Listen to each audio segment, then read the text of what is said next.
సోదరీ సోదరులారా, మీ బైబిళ్ళు తెరవండి. ఈ రోజున మన పాఠం 2 కొరింథీ పత్రిక 7వ అధ్యాయం 11 నుండి 16వ వచనం వరకు సావధానంగా వినండి. పౌలు కొరింథీ సంఘానికి రాస్తున్నాడు. అంటున్నాడు, మీరు దేవుని చిత్త ప్రకారము పొందిన ఈ దుఃఖము, ఎట్టి జాగ్రత్తను, ఎట్టి దోష నివారణను, ప్రతివాదమును, ఎట్టి ఆగ్రహమును, ఎట్టి భయమును, ఎట్టి అభిలాషను, ఎట్టి ఆసక్తిని, ఎట్టి ప్రతిదండనను మీలో కలిగించిందో చూడండి. ఆ కార్యమును గూర్చి సమస్త విషయములలో మీరు నిర్దోషులై ఉన్నారని రుజువుపరుచుకున్నారు. నేను మీకు రాసినా ఆ దుష్కార్యము చేసిన వారి నిమిత్తము రాయలేదు, దానివలన అన్యాయము పొందిన వారి నిమిత్తమై రాయలేదు గాని మా ఎడల మీకున్న ఆసక్తి దేవుని ఎదుట మీ మధ్య బాహాటమవటానికే రాశాను. ఇందుచేత మేము ఆదరించబడ్డాము. అంతేకాదు, మాకు ఈ ఆదరణ కలిగినప్పుడు తీతు యొక్క ఆత్మ మీ అందరి వలన విశ్రాంతి పొందినందున అందరి సంతోషమును చూచి మరి ఎక్కువగా మేము సంతోషించాము. ఎందుకనగా నేను అతని ఎదుట మీ విషయమై అతిశయపు మాటలు చెప్పినా నేను సిగ్గుపరచబడలేదు. మేము ఏలాగు అన్నిటినీ మీతో నిజముగా చెప్పామో అలాగే మేము తీతు ఎదుట మీ విషయమై చెప్పిన అతిశయపు మాటలు నిజమని కనపడింది. మీరు భయముతో వణుకుతో తనను చేర్చుకున్నారని అతడు మీ అందరి విధేయతను జ్ఞాపకము చేసుకుంటూ ఉండగా అతని అంతఃకరణము మరి ఎక్కువగా మీ ఎడల ఉన్నది. ప్రతి విషయములోనూ మీ వలన నాకు ధైర్యము కలుగుతున్నది గనుక సంతోషిస్తున్నాను. శ్రోతలు వింటున్నారా? ఈ పాఠంలో పౌలు తన వ్యక్తిగతమైన ఆలోచనలను, ఉద్దేశాలను, ఉద్రేకాలను రాస్తున్నాడు. 2 కొరింథీ 2వ అధ్యాయం 12-13 వచనాల్లో పౌలేమన్నాడు? క్రీస్తు సువార్త ప్రకటించడానికి నేను త్రోయకు వచ్చినప్పుడు ప్రభువునందు నాకు మంచి సమయము ప్రాప్తించి ఉండగా సహోదరుడైన తీతు నాకు కనపడనందున నా మనసులో నెమ్మది లేక వారి వద్ద సెలవు తీసుకొని అక్కడి నుండి మాసిదోనియాకు బయలుదేరాను. తీతు వస్తేనే గాని కొరింథు సంఘవార్తలు తెలియవు. ఒకసారి తాను అకస్మాత్తుగా వారిని సందర్శించినప్పుడు కొరింథులో పరిస్థితులు ఏమీ బాగాలేవు. కఠినమైన మాటలతో ఉత్తరం రాసి తీతు ద్వారా పంపించాడు. తీతు ఎలాంటి వార్త తెస్తాడో అని కనిపెట్టుకొని ఉన్నాడు. మాసిదోనియాలో తీతును కలుసుకున్నాడు. తీతు మంచి వార్తే తెచ్చాడు. సమస్యలన్నీ పరిష్కారమైనవి, అంతా బాగానే ఉంది. తీతు వార్త తెచ్చాడు. పౌలు ఎంతో సంతోషము, ఆదరణ పొందాడు. ఈ నేపథ్యంలో ఈ వాక్య భావాన్ని మనం అర్థం చేసుకోవాలి. వారిని గద్దిస్తూ ఉత్తరం రాశాడు. వారికి ఆ గద్దింపు అవసరమే. సమస్య మొగ్గగా ఉన్నప్పుడే గోటితో తుంచివేయాలి. అది ముదిరితే గొడ్డలి అవసరమవుతుంది. మొక్కగా ఉన్నప్పుడే దాన్ని వంచాలి గాని మానైనప్పుడు వంచడం పెద్ద సమస్య అయి కూర్చుంటుంది. సమస్య రోగపు పురుగు లాంటిది. అంకురంగా ఉన్నప్పుడే దాన్ని చంపేయాలి. లేకపోతే రోగం ఇంతింతై బాగా ముదిరిపోయి చికిత్సకు అలవి కాకుండా పోతుంది. అందుకే పౌలు అంత కఠినమైన చర్య తీసుకున్నాడు. వారి మనస్సును నొప్పించినందుకు తనకు బాధగానే ఉంది. కాని తప్పనిసరిగా అట్టి చర్య గైకొనవలసి వచ్చింది. వారిని శిక్షించడం తనకేమీ సంతోషం కాదు. గత్యంతరం లేక అలాంటి కఠిన చర్యకు పూనుకున్నాడు. వారిని సరైన దారికి తేవాలనే అలా చేశాడు. వారు గుణపడితే అదే తనకు ఆనందం. వారిని పడద్రోయటానికి కాదు, లేవనెత్తటానికే పౌలు అలా వ్యవహరించాడు. వారిని నిరుత్సాహపరచటానికి కాదు, వారిని ఆధ్యాత్మికంగా బలపరచడానికే ఆ ఉత్తరం అలా రాశాడు. వారిలోని చెడుగును తుంచటానికే కాదు, వారిలో మంచిని పెంచటానికే పౌలు తాపత్రయపడుతున్నాడు. ఆనందానికి 3 కారణాలున్నాయి. 1, సమాధానం, అపోహలు తొలగిపోయాయి. వారు తప్పులు సరిదిద్దుకున్నారు. చేసిన దానికి పశ్చాత్తాపం వెలిబుచ్చారు. తల్లిదండ్రులు తమ పిల్లలు తప్పు చేస్తే గద్దిస్తారు. పిల్లలు బుద్ధి తెచ్చుకొని గుణపడితే ఎంతో ఆనందిస్తారు. తల్లిదండ్రులకు పిల్లలకు మధ్య ఉన్న ప్రేమ సంబంధమిది. పిల్లలు విధేయులు, తల్లిదండ్రులు వాత్సల్యము గలవారు. ఎవరి మనసులోనూ చేదు లేదు, అందరికీ ఎంతో ఆనందం. 2. పౌలు తీతుకు గొప్ప బాధ్యతను అప్పగించాడు. తీతు నమ్మకమైన సేవ చేశాడు. అటు సంఘానికి ఇటు తనకు ఎంతో ఆదరణ కలిగించాడు. తన ఆధ్యాత్మిక పిల్లలందరూ శరీరాత్మలందు క్షేమంగా ఆరోగ్యంగా ఉన్నారంటే తండ్రికి ఎంతో ఆనందం. కుమారుడు కుమార్తె తమ తల్లిదండ్రులకు, శిష్యుడు తన గురువుకు తమ సత్ప్రవర్తన వల్ల ఎంతో ఆనందం కలిగించిన వారవుతారు. ఆశాభంగం కలిగినప్పుడు తల్లిదండ్రులు ఎంత నిరాశా నిస్పృహలకు లోనవుతారో ఊహించలేము. వారి ఆశలు ఈడేరినప్పుడు ఎంతో ఆనందం అనుభవిస్తారు. పౌలు ఆనంద రహస్యమిదే. ఇక 3వ కారణం, తాను పంపిన తీతును తననులాగే ఆదరించి మర్యాదగా ఆప్యాయంగా చూసుకున్నారు. అది పౌలుకెంతో ఆనందం కలిగించింది. దేవుడు ప్రేమించిన వారిని మనం ప్రేమించినప్పుడు మన దేవునికి ఎంతో ఆనందం కలుగుతుంది. దీనులైన ఈ సహోదరులకు నీవు చేసిన మేలు నాకు చేసినట్లే అన్నాడు ప్రభు. దైవచిత్తానుసారమైన దుఃఖం ఉంది, లోక ప్రజలు పొందే దుఃఖం ఉంది. ఈ రెండిటి మధ్య ఎంతో తేడా ఉంది. దైవచిత్తానుసారమైన దుఃఖం వల్ల మారు మనస్సు కలుగుతుంది.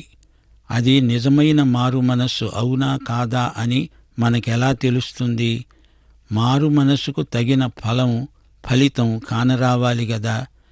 కొరింథీ సంఘస్థులు తమ పశ్చాత్తాపానికి తగినట్లు గుణపడ్డారు, తప్పులను సరిదిద్దుకున్నారు. తాము చేసిన పాపానికి ఎంతో సిగ్గుపడుతున్నారు. ఆ పాపాన్ని తామిప్పుడు ఎంతో అసహ్యించుకుంటున్నారు. తమలో పరివర్తన వచ్చింది. వారి పశ్చాత్తాపం యథార్థమైనది అని రుజువైంది. ఏదైనా కీడు కలిగినప్పుడు లోకంలో అందరూ ఏడుస్తారు, మొత్తుకుంటారు. తాము చేసిన పాపంను బట్టి కాదు, ఆ పాపం ద్వారా ఇతరులకు ఎంత కీడు కలిగింది అని కాదు. వారి ఏడుపంతా తమకు కీడు కలిగిందని, తప్పించుకోలేక పట్టుబడ్డామే అనే ఏడుపు. ఇది పశ్చాత్తాపం కాదు. ఈ పాపము ద్వారా దేవుణ్ణి బాధపెట్టానే, అయ్యో ఎంత ఘోరం చేశాను, దీని ద్వారా ఇతరులకు కీడు కలిగించిన వాణ్ణి అయ్యాను అనే బాధ దైవచిత్తానుసారమైన దుఃఖం. ఒక పాపం విషయమై పశ్చాత్తప్తుడైన వాడు ఆ పాపము తన జీవితంలో మళ్లీ ఎన్నడూ చెయ్యడు. దేవుని కృపచేత పాప పరిహారము నొంది దేవునికి కృతజ్ఞత వ్యక్తం చేస్తాడు. కొరింథీ సంఘస్థులు మారు మనస్సును యథార్థమైన రీతిగా వ్యక్తం చేశారని తీతు ద్వారా తెలుసుకున్నవాడై పౌలు ఆనందించాడు. పశ్చాత్తాపం క్రియలలో కానరావాలి. అది దైవచిత్తానుసారమైన దుఃఖము అని పౌలు గుర్తించాడు. పేతురు ప్రభువును ఎరగనని 3 సార్లు బొంకిన తరువాత ప్రభువు ముఖంలోకి చూడలేకపోయాడు. ప్రభువును ఈ విధంగా బాధపెట్టానే అని చెప్పి వెక్కి వెక్కి ఏడ్చాడు. లోకస్తుల దుఃఖం కాదిది. ఇస్కరియోతు యూదా దుఃఖం చూడండి, అది మారుమనస్సు కానే కాదు. తనకు కలిగిన కీడును గురించిన ఏడుపు అది. ఈ సందర్భంలో కొరింథీయుల మారుమనస్సు యథార్థమైనది. కొరింథీ సంఘస్థులు తాము చేసిన తప్పును ఒప్పుకున్నారు, దాన్ని చక్కదిద్దుకున్నారు. తమ వైఖరిని, ప్రవర్తనను చక్కదిద్దుకున్నారు. తమ పాపాన్ని సమర్థించుకునే ప్రయత్నమేమీ వారు చేయలేదు. పౌలు చెప్పినట్లే పాపం చేసిన వ్యక్తిని వారు వెనక వేసుకొని రాకుండా కఠిన చర్య అమలుపరిచారు. పాపాన్ని వ్యతిరేకించటంలో ఇంతవరకు తాము చూపిన తటస్థ వైఖరికి తామే ఎంతో సిగ్గుపడుతున్నారు. పౌలు కోసం ఎంతో ఆప్యాయంగా కనిపెట్టి ఉన్నారు. పౌలు సేవయందు ఎంతో శ్రద్ధాసక్తులు చూపుతున్నారు.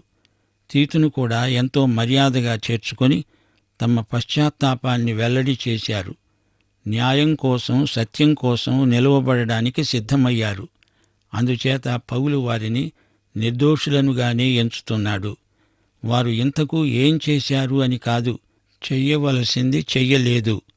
యాకోబు పత్రిక 4:17 అంటోంది, మేలైనది చేయనెరిగి అలాగు చేయని వానికి పాపం కలుగుతుంది. కొరింథీ సంఘస్థులు దైవ చిత్తానుసారమైన దుఃఖం పొందారు, పశ్చాత్తప్తులయ్యారు. పౌలు వారికి రాసి పంపిన మొదటి ఉత్తరం వలన వారికి ఎంతో మేలే కలిగింది. తన ఉత్తరంలోని సందేశాన్ని వారు అంగీకరించారు. తన అపోస్తలిక అధికారాన్ని గుర్తించారు. ప్రభువునకు వలె అపోస్తలునికి లోబడ్డారు. పౌలును వలె తీతును చూచుకున్నారు. వారి మంచి వైఖరిని బట్టి పౌలుకు ఎంతో ప్రోత్సాహం కలిగింది. పౌలు మాటల్లో ఎంతో తగ్గింపు ధ్వనిస్తోంది. వెనకటి భేదాలు, తప్పు చేసినవాడు, దానివల్ల ఎవరికి నష్టం కలిగిందో ఆ వ్యక్తి, అందరినీ పౌలు ప్రస్తావించలేదు. వారు సరైన తీర్మానం చేసుకున్నందుకు వారిని అభినందిస్తున్నాడు. ఈ బాధ్యతను చేపట్టడానికి మొదట్లో తీతు ఎంతో భయపడ్డాడు, తటపటాయించాడు. కాని తన భయం నిరాధారమైందని ఇప్పుడు తెలుసుకున్నాడు. 7:6 పౌలు అన్నాడు, దీనులను ఆదరించే దేవుడు తీతు రాక వలన మమ్ములను ఆదరించాడు. ఇది దేవుడు చేసిన కార్యమే అంటున్నాడు పౌలు. ఏ విషయంలోనైనా మా వలన మీరు నష్టపడకూడదనేదే మా ధ్యేయం అంటున్నాడు. ఇది కాపరి మనస్సు. ఈ క్రమశిక్షణ ప్రక్రియలో దేవుడు ఇరుపక్షాలకు ఇచ్చిన దీవెనల జాబితా పౌలు ఇక్కడ రాస్తున్నాడు. 1 జాగ్రత్త, 2 దోష నివారణ, 3 ఆగ్రహం, 4 భయం, 5 అభిలాష, 6 ఆసక్తి, 7 ప్రతిదండన. ఇవన్నీ ప్రత్యక్షంగానో పరోక్షంగానో వారికి ఆశీర్వాదములుగా పరిణమించాయి. పౌలు అన్నాడు, వీటన్నిటిని బట్టి మీరు నిర్దోషులని రుజువైంది. ఆ దుష్కార్యము చేసిన వాని విషయము కాదు, అతడు చేసిన పనిని బట్టి నష్టపోయిన వ్యక్తి విషయమూ కాదు. దేవుని ఎదుట మీ మధ్య వెల్లడి అయిందేమిటి? మా ఎడల మీకు ఎంతో ఆసక్తి ఉన్నది. ఈ సంగతినే నా ఉత్తరంలో నేను ఎత్తి చూపాను. అందరికీ ఒకరిని బట్టి ఒకరికి ఆదరణే కలిగింది. తీతు కూడా ఆత్మలో ఎంతో ఆదరణ పొందాడు. ఈ వ్యవహారమంతటిలో తీతు ఆనందం చెప్పతరం కాదు. మిమ్ములను గురించి తీతుకు నేనెంతో గొప్పగా చెప్పాను. మీరు నా మాట నిలవబెట్టారు. నాకెంతో ఆనందం. మీకు నేను చెప్పిన మాటలన్నీ యథార్థమని మీకు తెలుసు. అలాగే మీ గురించి తీతుకు నేను చెప్పిందంతా నిజమని మీరు రుజువు చేశారు. మీకెంతో కృతజ్ఞుణ్ణి అంటున్నాడు పౌలు. మీరు తీతును భయంతో వణుకుతో చేర్చుకున్నారట. నన్ను, నేను పంపిన తీతును మీరు ఎంతగానో ఘనపరిచారు. ఇదంతా యేసుక్రీస్తు పట్ల, ఆయన దాసుల పట్ల మీ నిజాయితీని వ్యక్తం చేస్తున్నది. తీతు పదే పదే మీ విధేయతను జ్ఞాపకం చేసుకుంటున్నాడు. తీతు మిమ్ములను అంతఃకరణపూర్వకంగా ప్రేమిస్తున్నాడు. మీ విషయమై నాకిప్పుడెంతో ధైర్యంగా ఉంది అంటున్నాడు పౌలు. ప్రతి మాటలో పౌలు ఉద్రేకం ఉట్టిపడుతోంది. శ్రోతలు వింటున్నారా? యేసు ప్రభు ప్రకటన గ్రంథంలో 7 ఉత్తరాలు రాశాడు. అపోస్తలులు సంఘాలకు ఉత్తరాలు రాయడం ప్రభువు దగ్గరే ఆత్మ ద్వారా నేర్చుకున్నారు. యేసులాగే అపోస్తలులు మనకు కలం స్నేహితులు. ఉత్తరంలో దాన్ని రాసిన మనిషి వ్యక్తిత్వం తేటగా కనపడుతుంది. పౌలు హృదయం సంఘములను గురించిన తలంపులతో నిండిపోయింది. 2 కొరింథీ 7:12-16 వరకు క్రైస్తవులకు ఒకరి పట్ల ఒకరికి ఎంత శ్రద్ధో మనం గ్రహించగలం. కొరింథీలోని సంఘస్థులంటే పౌలుకు తీతుకు ఎంతో శ్రద్ధ. ఈ ప్రేమ శ్రద్ధాసక్తులు ఎట్టకేలకు ఫలించాయి. నీవు ఒకరిని ప్రేమిస్తున్నావంటే ఆ వ్యక్తి కోసం ఎంతటి సాహసానికైనా సిద్ధపడతావు. వారు నిన్ను అపార్థం చేసుకోవచ్చు, నీ మనసుకు గాయం కలగవచ్చు, అయినా నీవు వారిని ప్రేమిస్తావు. ఇది యేసు ప్రేమ. యేసుక్రీస్తులాగా దేవుని బిడ్డలు తమ జీవితాన్ని జీవించగలుగుతున్నారు. ఇది పరిశుద్ధాత్మ కార్యం. ఈ అధ్యాయంలో పౌలు మారుమనస్సును గురించిన దివ్య సత్యాలెన్నో మనకు నేర్పాడు. ఎందుకీ పాపం చేశానా అని మానసికంగా బాధపడవచ్చు, ఉద్రేకపడి ఏడవవచ్చు, కన్నీరు కార్చవచ్చు.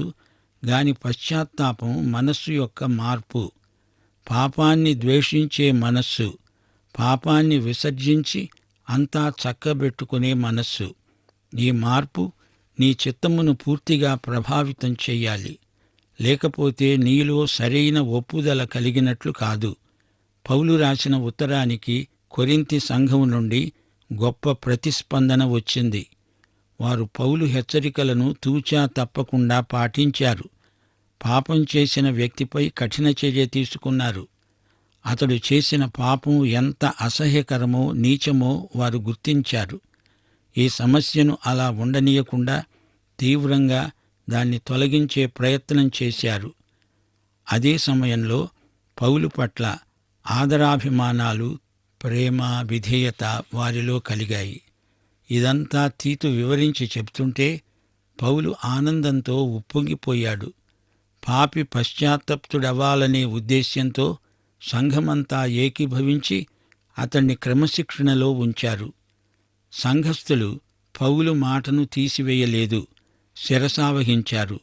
పౌలునే కాదు, పౌలు ప్రతినిధి అయిన తీతును కూడా వారెంతో మర్యాదగా స్వీకరించి విధేయులై సత్కరించారు. ఎఫెసీ 6:5 అంటోంది, శుద్ధాంతఃకరణ గలవారై భయముతో వణుకుతో క్రీస్తుకు వలె శరీర విషయమై మీ యజమానులైన వారికి విధేయులై ఉండండి. ఫిలిప్పీ పత్రిక 2:12 ప్రియులారా, మీరు ఎల్లప్పుడూ విధేయులై ఉన్న ప్రకారము నా ఎదుట ఉన్నప్పుడు మాత్రమే కాక మరి ఎక్కువగా నేను మీతో లేని ఈ కాలమందు కూడా భయముతో వణకుతో మీ స్వరక్షణను కొనసాగించుకోండి. ప్రియ శ్రోతలు వింటున్నారా? 2 కొరింథీ పత్రిక 7 అంతా 3 మాటల్లో చెప్పాలంటే పౌలు కృతజ్ఞత. దేవునికి పౌలు ఎంతో కృతజ్ఞుడు. మాసిదోనియాలో ఉండగా శరీరానికి బొత్తిగా విశ్రాంతే లేదు. తీతు రాక వల్ల దేవుడు మమ్మల్ని ఆదరించాడు. ఈ విషయంలో పౌలు దేవునికి ఎంతో కృతజ్ఞుడు. 2 తీతు వచ్చి పౌలుకు చెప్పాడు. తీతు తెచ్చిన వార్తతో పౌలు ఎంతో తృప్తి చెందాడు. తీతు ఏం చెప్పాడు? కొరింథీ సంఘస్థులు నన్ను చేర్చుకున్నారు. నీవు రాసి నా ద్వారా పంపిన ఉత్తరం మంచి ఫలితాలనిచ్చింది. వారు గతంలో చేసిన తప్పులు, పొరపాట్లు అన్నీ ఒప్పుకున్నారు, పశ్చాత్తాప్తులయ్యారు. లైంగిక పాపంలో జీవిస్తున్న వ్యక్తి మీద క్రమశిక్షణ అమలు పరిచాము. ఇక 3వ భాగం పౌలు యొక్క ఉద్బోధ. దైవ చిత్తానుసారమైన దుఃఖము రక్షణార్థమైన మారు మనస్సును కలుగచేస్తుంది. లోక సంబంధమైన దుఃఖము మరణాన్ని కలుగచేస్తుంది. రక్షణార్థమైన మారు మనస్సు కలిగిన తరువాత ఆ విషయంలో మళ్లీ పశ్చాత్తాపమంటూ ఉండదు. ఈ అధ్యాయం మొదట్లో పౌలు ఒక మాట అన్నాడు, దేవుని వాగ్దానాలున్నాయి. నేను మీ మధ్య నివసిస్తాను, నేను మీ దేవుణ్ణి, మీరు నా ప్రజలు. ఇలాంటి వాగ్దానాలు మనల్ని పరిశుద్ధ జీవితానికి ప్రేరేపిస్తాయి. దేవుని పట్ల పవిత్ర భయము గలవారమై సాక్ష్యార్థమై జీవిస్తాము. పౌలు కొరింథీ సంఘమును ప్రేమించి వారిని గద్దించాడు. సంఘము తన పవిత్రతను, ప్రత్యేకతను కాపాడుకోవాలి అని హెచ్చరించాడు. 1 యోహాను 3:1-3 వరకు ఈ సందర్భంలో మనకు జ్ఞాపకమొచ్చే సత్యమిది. మనము దేవుని పిల్లలము. ఆయన ప్రత్యక్షమైనప్పుడు ఆయన ఉన్నట్లుగానే ఆయనను చూస్తాము గనుక ఆయనను పోలి ఉంటాము. ఆయన యందు ఈ నిరీక్షణ పెట్టుకున్న ప్రతివాడు తనను తాను పవిత్రునిగా చేసుకుంటాడు. ప్రియ శ్రోతలు వింటున్నారా? 2 కొరింథీ పత్రికలోని కీలక పదం ఆదరణ. ఆదరణ అనే మాటకు ప్రోత్సాహము అని కూడా అర్థముంది. ఈ పత్రికలో ఆదరణ అనే మాట ఏదో రూపంలో మొత్తం 29 సార్లు వాడబడింది. మరో కీలక పదం శ్రమలు. పౌలు పత్రికలన్నిటిలో ఈ పత్రిక ఎంతో వ్యక్తిగతమైనది. పౌలు ఈ పత్రికలో తన హృదయాన్ని కుమ్మరించుకుంటున్నాడు. తన లోతైన అనుభవాలను కొరింథీ సంఘస్థులతో పంచుకుంటున్నాడు. తన ఆనందం, తన దుఃఖం, తన ఉద్రేకాలన్నిటినీ అక్షర రూపంలో ఉత్తరంగా రాశాడు. ఈ పాఠంలో మనము నేర్చుకున్న సత్యం ఒక్కటే: క్రైస్తవులు మానవమాత్రులే. అందుచేత ఏమీ దాచిపెట్టుకోకుండా మానవీయమైన తమ అనుభవాలను చెప్పేసేయాలి. అది సరే ప్రియశ్రోత, ఈ యేసు ప్రభువును నీ స్వకీయ రక్షకుడుగా, ప్రభువుగా అంగీకరించావా? అయితే ఈ పాఠం నీకోసమే. పాఠం ఇంతటితో సమాప్తం. ప్రభు అయిన యేసుక్రీస్తు వారి దివ్యకృప, తండ్రి అయిన దేవుని పరమ ప్రేమ, పరిశుద్ధాత్మ యొక్క అన్యోన్య సహవాసము మనకు సదాకాలము తోడై ఉండునుగాక. ఆమేన్.